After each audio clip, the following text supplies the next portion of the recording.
Welcome all. You have stumbled into Esoteric Babble. I'm Sunray. Today we will be babbling about the concept of magic. To begin with, we can define magic as Aleister Crowley did. He defined it as the science and art of causing change to occur in conformity with will. He's capitalized a lot of things in that sentence, not unlike Thomas Pynchon. I think we could say that magic is maybe executing our will. That is one way to say it. Causing our will to become manifest, exerting influence over ourselves or others. You can see already where magic might become a little bit, if performed by the wrong people,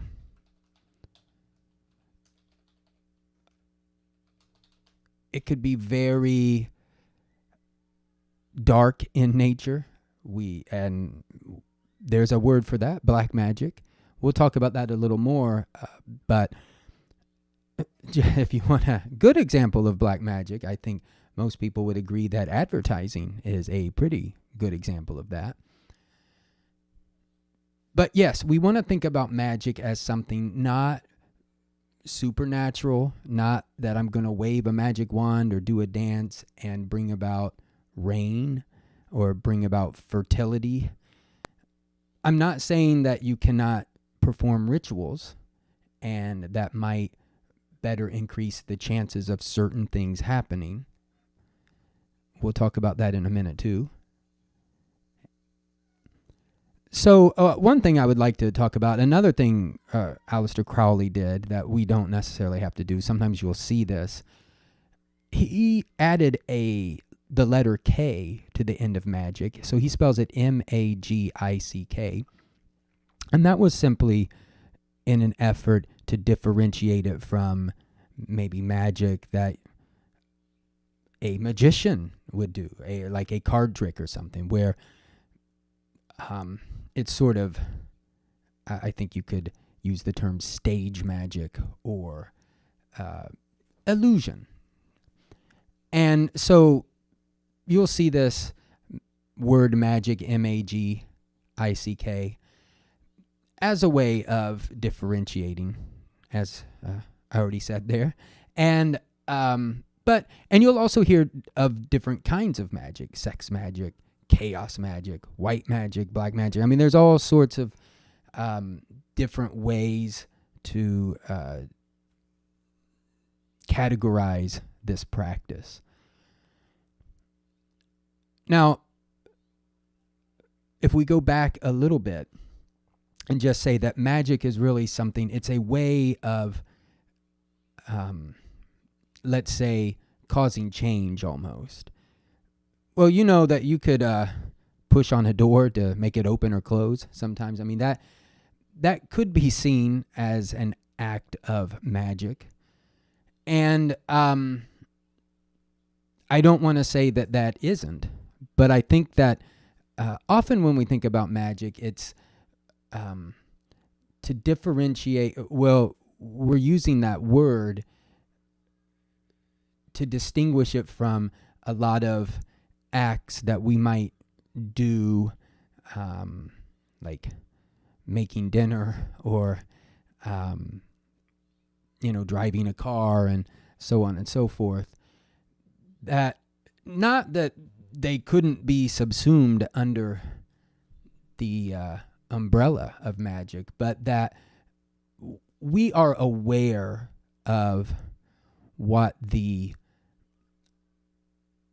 consequences of a lot of those actions are, especially when they're kind of physical. You put on a shoe, you tie your shoelace, tie a tie, you hit a nail with a hammer, so on and so forth. I'm saying so on and so forth quite a bit. We know the end result of a lot of those actions because we're very familiar with them. And I think magic, to some extent, again, I'm not saying that it's not part of that or it doesn't contain those sorts of acts, but that magic is something where we're not always as aware, or maybe we're not as sure of the consequences. So to kind of start with, I would like to say that one of the best ways that, or one of the, let me say it like this: one of the best ways to see magic or to think about magic, if you're sort of skeptical and you think, yeah, magic, I'm not buying this whole thing. We have another word for it, and that word is art. I would say any art is magic. We really know this from music. And actually, you can find some words in related to, magical practices, or just what we think of as magic, like incantations, enchantment. I mean, those are both words that just go back to the word cantare, to sing. And likewise, we can find ourselves arrested by certain images, moving images and films. We can read things. It can be poetry. It could be just narrative. And we can see stage plays. I mean, there are all kinds of things where we can be captivated by this thing called art, and these different disciplines that are part of this larger umbrella, or this genus of art. It's also worth thinking about the word art and how it comes from the Latin ars. Ars was really something to be contrasted with nature. So nature would behave one way, and I remember seeing it. It's on, I think it was like the medical. I'm sorry, someone will have to look this up, or maybe I can find a link. But it was on Fifth Avenue, very high up on in Manhattan. There's like some medical arts building. I don't know if it's a museum, and I don't exactly remember the Latin, but it's that meliora sunt. The things perfected by nature or done by nature are better than the things done by art. And so we see this idea of people, what we could do as human beings as sort of being inferior to, like, nature would heal, and nature can grow things. And to some extent, I mean, I don't know that we all believe that anymore, but nature has a wisdom, if you want to personify it like that. Nature can certainly accomplish things that people cannot at this point. And let's take like a kind of a simple example. You might think like food, like, oh, you know what? I don't really have to eat food. I just have to know what kind of compounds I need, like what kind of vitamins, and maybe I can, have a diet like that. And you really can't. I think maybe someday in the future that will happen, but sort of people need food the way that it's the way that we normally think of food. Not, we don't live in this like future yet where we can just take little pills and like, oh yeah, well that totally suffices for our physical being. So art is something that people do, and it's related to the Greek word techne, or if you're a modern Greek speaker, I think techni, which is, of course, the root of our word technology. So that's another aspect of magic, is technology. We can definitely exert our will through, we could stand and speak on a street corner, or you could stand and speak somewhere, anywhere, say in a large crowd. But if you stand and speak with a microphone, an amplifier, or PA system, you can reach more people. So this is a way of how technology it aids. And I think that is definitely, that is part of magic. And if we get back to, say, music a little bit, I mean, how many times have we all had earworms that they're very difficult to get rid of? There's even, there's like aromatherapy. That's sort of a kind of magic because it's engaging a sense that we're not, I would say like the olfactory sense is something that we're very aware of. And when when we're put in situations where we smell something that is sort of repugnant, we're very aware of how powerful that sense is. But unlike, say, dogs and cats and many other animals, we don't make use of our nose in the same way. But certainly lots of religious practices have incense and, as I said, aromatherapy, even just lighting candles, scented candles. I mean, again, that's basically, that is a practice of magic. That's a magical practice. We're able to change the room that way that we're in. And you can change the room. I think it was Suzanne Vega who said something like that. She said, music changes the molecules in a room. I'm kind of paraphrasing here, but it's really true. Listening to music, it's very physical. It has this physical component, and it does. It connects with our physical being, in rhythm, and I won't even get into the ways that music can possibly like connect with our physicality, but obviously it also affects our interior mental states, and sometimes very profoundly. I mean, music can make people cry. It can put a smile on your face. So, and it's not as if like it can change your behavior forever. But if you think about a song, even like a little ditty, some favorite pop song, it's a magical spell. You could go from that to, there are more complicated spells like Beethoven's Ninth Symphony or a Schubert quintet. To take some examples from Western classical music, of course, jazz.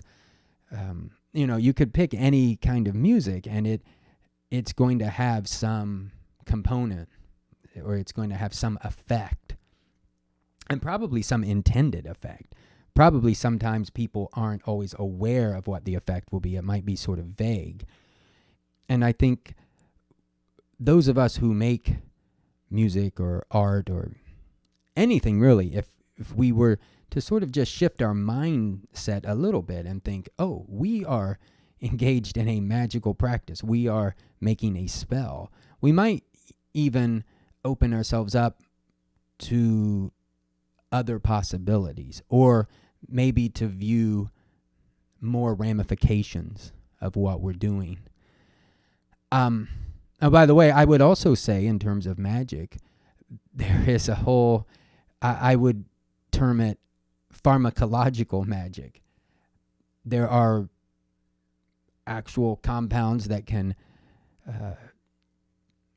interact with, open up sort of your physical brain, interact with your physical brain, or open up pathways or whatever's going on there, and can lead to some very different perceptions of reality. That is clearly a spell. I mean, if you think about that, that's very equivalent to making a potion that's going to cause some effect on people. And this is something, where esoteric, sort of the endeavor or esoteric studies sort of overlaps with, or maybe we could even say the occult, but I like the esoteric endeavor overlaps a little with conspiracy theories, and in this case, like actual conspiracy theories, where you think about the CIA, MK Ultra, where they actually were trying to find drugs that would sort of allow them to mind control people, or even like truth serums and the like. I mean, these are spells. In that case, they're very dark. That is definite black magic. As with any tool, magic can be very, the intent could be sort of harmful, or the intent could be just to, it could be very self-centered. And I think this is why, there's an upcoming babble about the Buddha's Eightfold Path.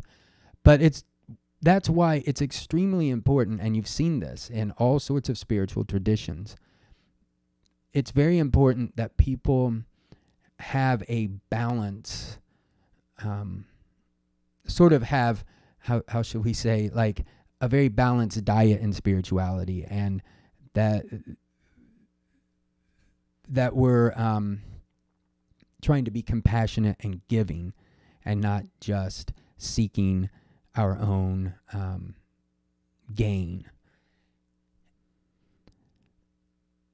At the beginning, I mentioned something about how there are chaos magics and there's sex magic and other types of magic. I would invite people to sort of look into those things, those practices. There's like sigil magic, where you sort of write things down, and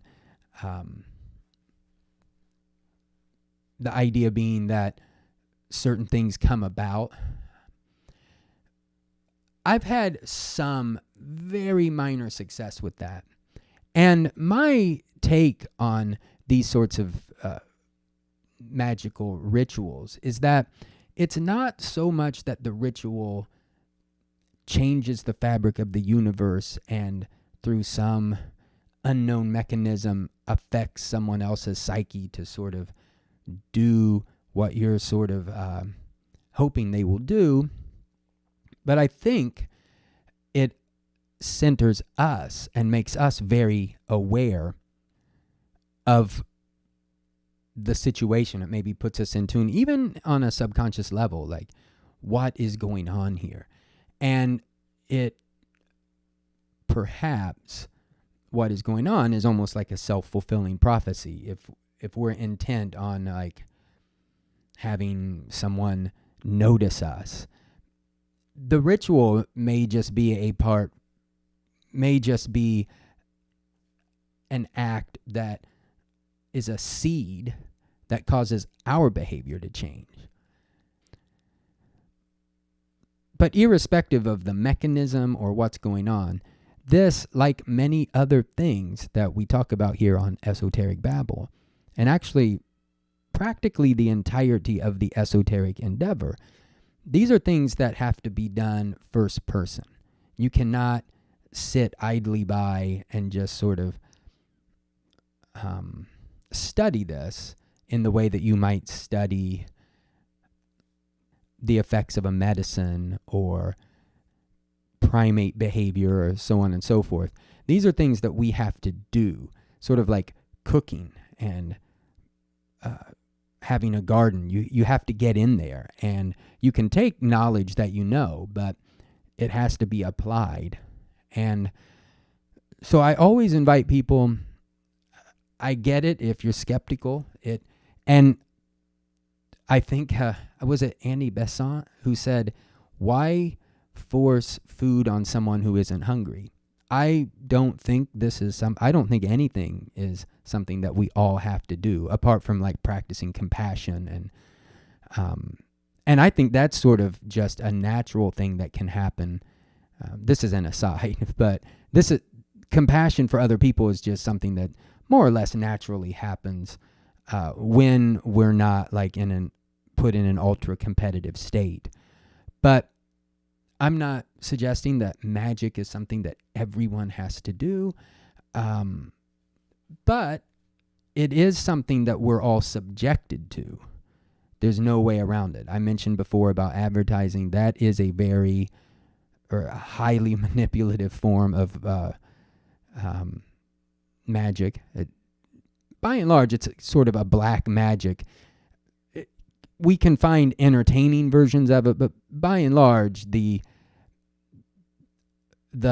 goal is, someone else's financial gain by manipulating your sort of maybe desires. So that, when you sort of look at it like that, yeah, it's sort of more on the black magic side of things. So even though we don't all have to practice it, we are certainly all subjected to it. And, maybe you give it another word. Maybe it's not useful to you to think about art as being magic. But to me, it's quite the opposite. When I think of art, forms of art and advertising, or sort of like most of human endeavor as being magical, then it allows me some clarity, I believe. Please leave some comments, no matter what your feeling is on this. And as always, a heartfelt wish for an abundance of peace to go out to all living beings everywhere.